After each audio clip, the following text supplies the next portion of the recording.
Endured 3 years of being a single parent while my ex-wife pursued her demanding career, only to be deemed the villain by our families. My ex-wife and I were married for over 20 years and have two children together, 22 million and 20 million. For most of my marriage, things were pretty balanced. We both shared housework and childcare responsibilities. We were each stay-at-home parents for over a year after each child, her with our son, and me with our son and daughter. We always had agreements on how we wanted to divide work and generally had decent communication. This changed when my oldest went to high school. My wife got a new job that was both very demanding on her time and was 50% travel. This meant that I had to handle everything about 2 weeks per month. And when she was home, she wasn't holding up her side of the work with agreements. I did my best to be accommodating, and we worked through redistributing chores, housework a few times to make it fit her schedule better, but a lot of the work just kept falling to me.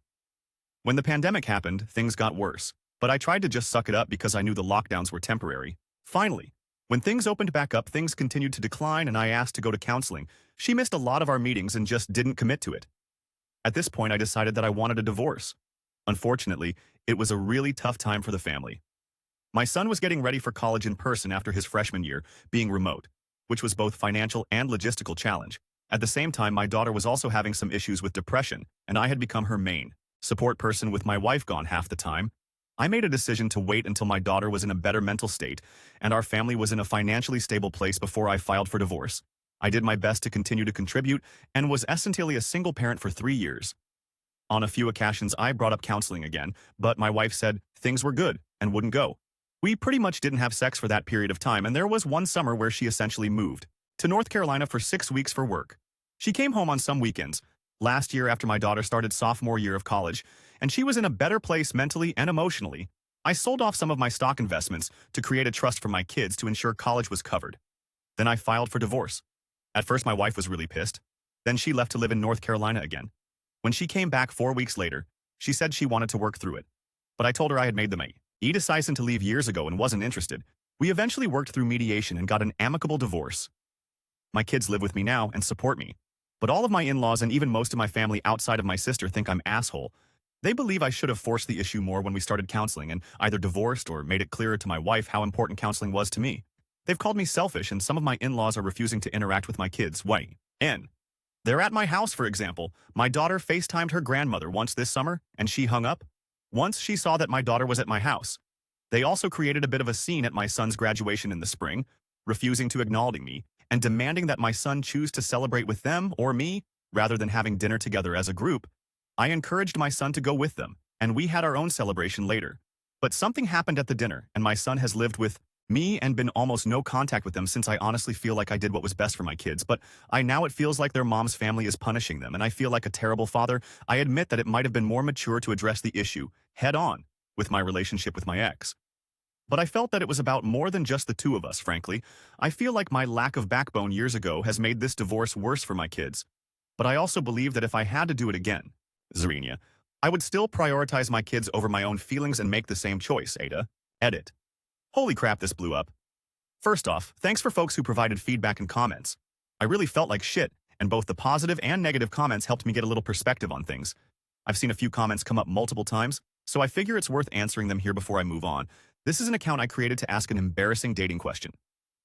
Earlier this year, I created it because my main username is recognizable and I reused it now because I don't really want to air my issues associated with a known username.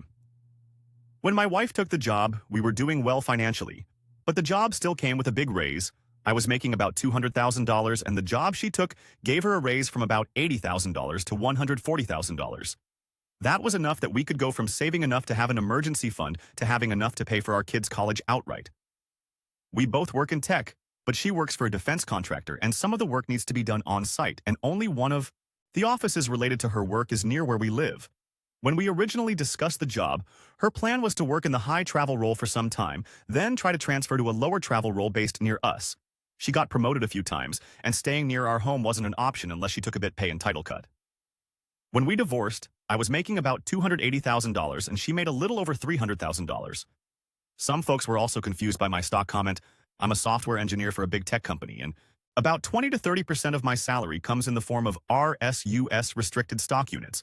I'm not an investor by any means, and I was just selling off stock mostly to cover my daughter's college and pay off what debt my son had. I know a lot of people are jumping right to an affair, but I really doubt it. In school, my wife and I were the obnoxious kids who reminded the teacher about homework, and she's a massive introvert.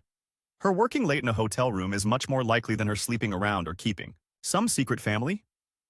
There's a chance I'm wrong here, but I think this is more a situation where Reddit sometimes thinks all divorces end with infidelity. When I say we had an amicable divorce, I mean that more in the legal sense than the emotional sense. Uncontested might be a better term. The only significant asset we had that wasn't easily split was our home.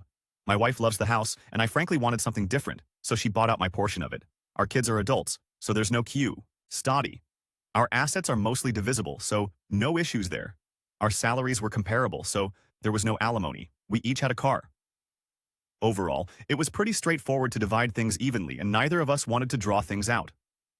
We didn't end the marriage as friends by any means, but from a legal standpoint it was amicable because we decided on arrangement with a mediator and only involved lawyers briefly to actually draft the final paperwork for the judge to sign off on.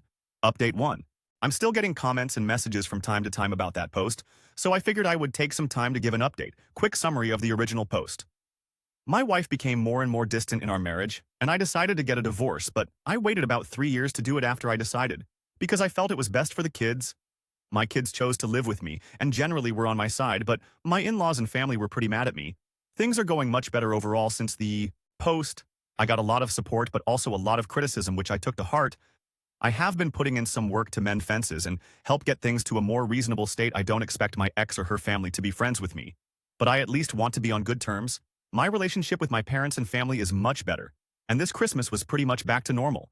My family is very conservative, especially when it comes to marriage, but they finally understand how bad it had become. Me and have reluctantly accepted. My relationship with my ex, and more importantly, her relationship with our kids has also improved. She has apparently been going to therapy on her own, and while she hasn't gone into details, she does seem to be a lot less angry about what happened. We decided to have Thanksgiving together so we could all talk through things with the kids. It was a bit messy, and there were a lot of tears, but we also got to a place where we all understand each other a bit more. I'll agree that I shouldn't have waited so long to go through with the divorce, but my ex and kids also say they understand why I did it. My ex-wife and I even had a conversation about dating, which was weird, but surprisingly kind of nice. My ex-in-laws still think I'm a horrible person, and most refuse to talk to me, but they have started treating my kids well. My kids went to the in-laws' place for Christmas Eve and told me okay.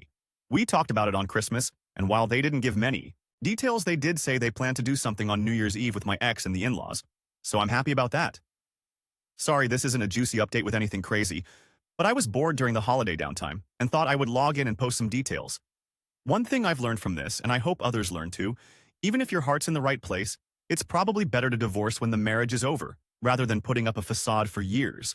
I don't regret getting a Devo, RCE, but I do wish I hadn't waited 3 years when I knew it was over.